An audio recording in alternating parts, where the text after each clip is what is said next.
I really wanted to be here today for the opening of this talk.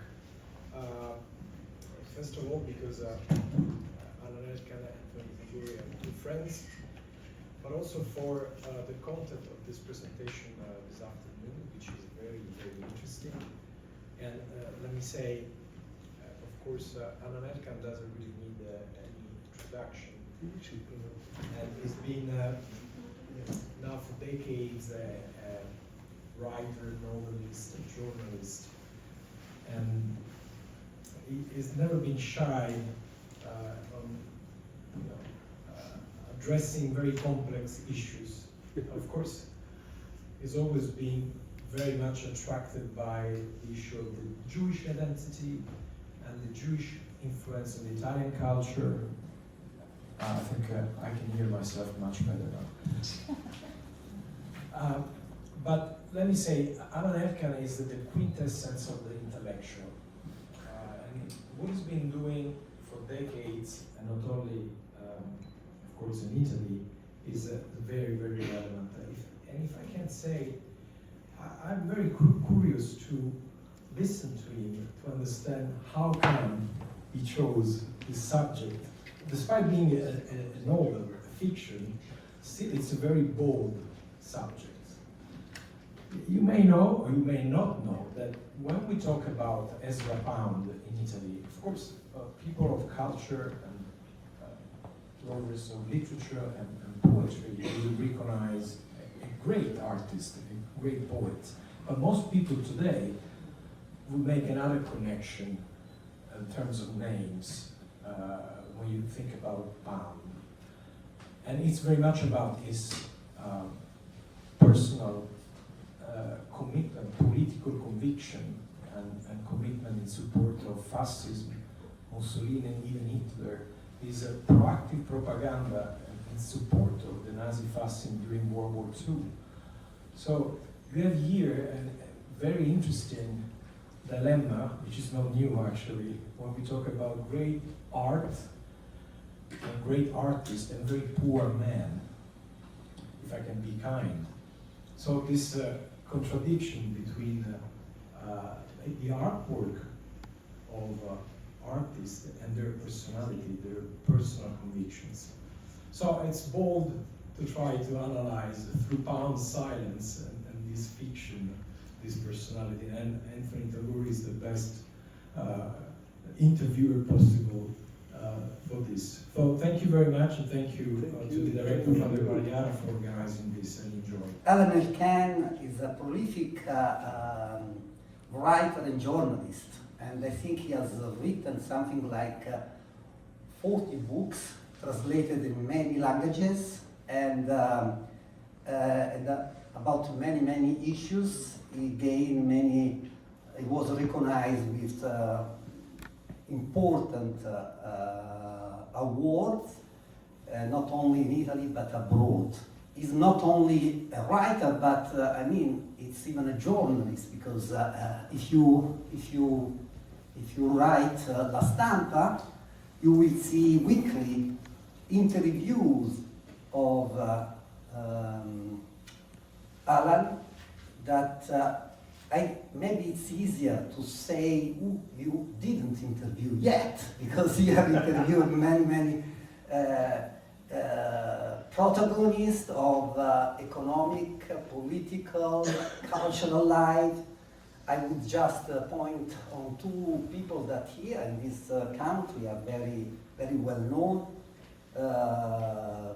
Barbara Walter and Oprah Winfrey, among the many that we interview. He has very particular style in interviewing these people for La Stampa. I was inclined to make him speak. So I said, what shall I do to make him speak? No? So I try first. The first tentative, not very good. But I make Olga speak a lot, and she's very petulant when she talks and talks. And this is because the dialogue between Olga and Pound is because many years before, in a very awkward place in Italy called Courmayeur, I had the opportunity to meet Beckett. And as you know, Beckett was the secretary of Joyce, and he was a great writer, and I was very curious, so I take a table next to him in the hotel to listen to what he was saying, and he was with his wife, and they were only talking, she was talking all the time about the washing machine of her niece who didn't work, and should they repair the washing machine or buy another one? Sam, what do you think about it? You know, so I mean, this was so funny, you know, there's nothing about literature, it was only about little things. So I repeat the same dialogue in the mouth of Olga Roach. She talks to Pound about stupid things, you know, blah, blah, blah, blah, blah, blah, blah, blah, blah. And then I need a character, so there is Alfio comes into the novel. But then Alfio is not enough, so there will be Vera at the end also. And I make him speak to Alfio and to Vera, but I won't tell you what I have invented that day. But all the dialogues are completely invented. They're totally fiction. So this is not the biography of Ezra Pound. This is my Ezra Pound. And if someone wants to criticize and say you didn't understand, it's terrible, you know, that's the privilege of fiction. Alan. And it's Morley's Ezra Pound. And Morley's Ezra Pound, you're right. Alan, you define a masterpiece, The Silence, of one of the greatest poets of the 20th century. I mean, to be a great poet and to define his silence, the masterpiece, looks like that there is a criticism, a huge criticism about him. And the question is, because it's the center, I think, of your book, could you really separate the man, his ideology, his anti-Semitism from his works? Do you think it's possible to separate and have a positive judgment about the work and not taking consideration that he was a racist, fascist supporter? That's the question. I think that Hemingway defines it rather well when he says Ezra was crazy. You know, I mean, he was quite a crazy man in a way. And he was a great, I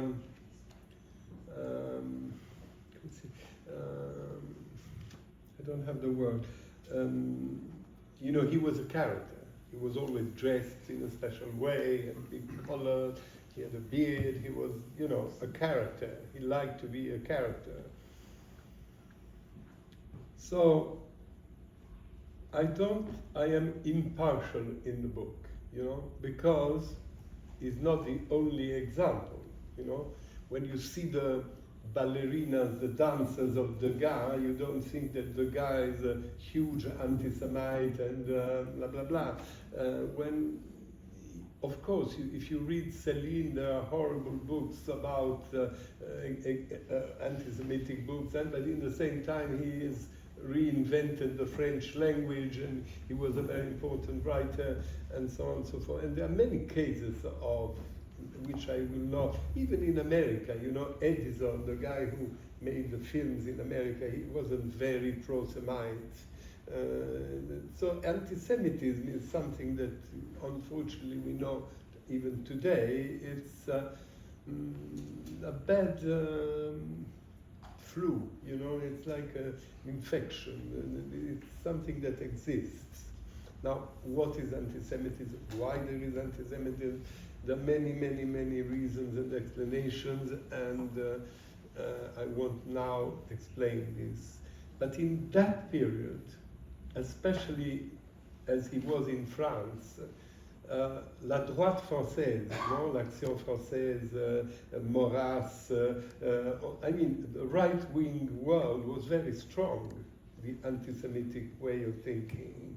Therefore, he might have been influenced. And then Mussolini at the beginning was a great, many people admired him, including Churchill, right, at the beginning. And he turned an anti-Semite much later.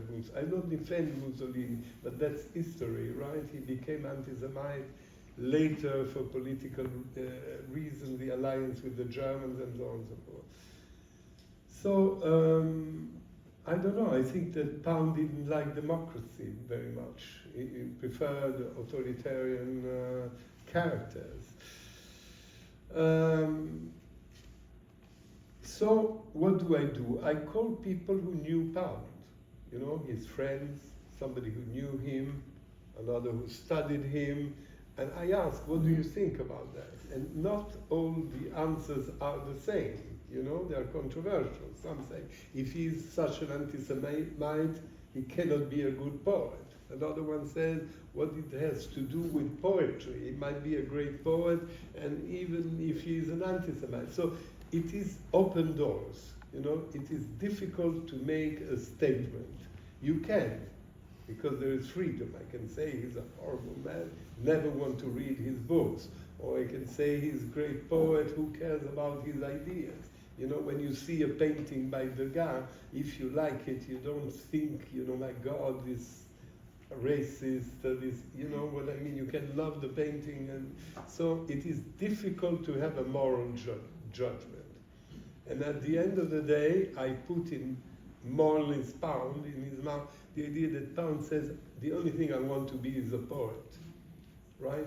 And when I say that his silence, I don't say it's his masterpiece, it's his last masterpiece, and there is something very poetical in being silent, you know? I mean, because it's mysterious, because you don't know, and so I was attracted by that, you know, by this idea of someone who doesn't want to apologize, but he doesn't say anything, you know, and so, and I believe that Pound, just not to be political, but this is my idea, has nothing to do with Casa Pound, you know, this extreme right, horrible enclave that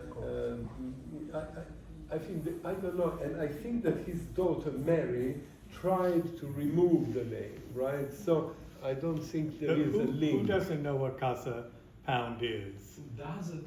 Casa Pound. Everybody. Who doesn't know? I think everybody. Okay. So it's a place that has been squatted by ultra right wingers in Italy, and so it's become the symbol of the ultra right wing. Squatted? Yeah. It's property. Neo-fascist. It's a neo-fascist. Yeah. Extreme fascist, not to do with the government. Yeah. Extreme right. It is, you know, they found it, but so they took him because there is an ambiguity, right? There's a great ambiguity about a photograph.